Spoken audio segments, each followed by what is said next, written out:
পনির এমন একটা জিনিস যাকে বিভিন্ন রকমভাবে রান্না করা যায়। আমি প্রথমে পনির একটু আলুর মতো ডুমো ডুমো কেটে নিয়েছি। আপনারা চাইলে আপনাদের মনের মতো সাইজও করে নিতে পারেন। এবার নিয়ে নিয়েছি বেশ কিছুটা ধনেপাতা। ধনেপাতার পিছনের অংশ কেটে বাদ দিয়ে দিয়েছি। এবার ভালো করে ধনেপাতা ধুয়ে নিয়েছি।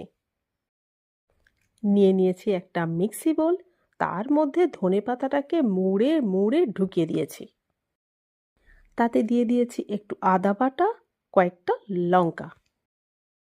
মিক্সিতে একটু মিহি করে পেস্ট করে নিয়েছি। দেখতে এই রকম হয়েছে। কড়াইতে সাদা তেল দিয়ে দিয়েছি।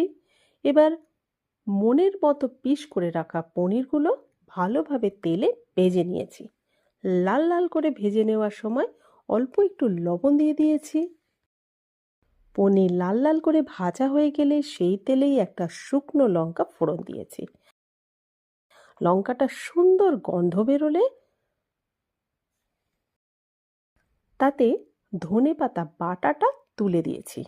ভালোভাবে নাড়তে নাড়তে একটু লবণ, একটু চিনি, একটু কাশ্মীরি লঙ্কা গুঁড়ো আর ঝাল লঙ্কার গুঁড়ো একটু দিয়েছি। পেস্টটা আমার ভালোভাবে তৈরি হয়ে গেছে।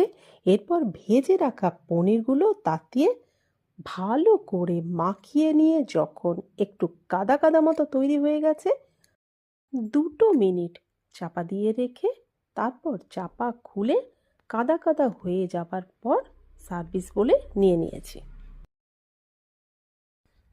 এরপর ওপর থেকে একটা বড় মাখনের টুকরো বসিয়ে দিয়েছি।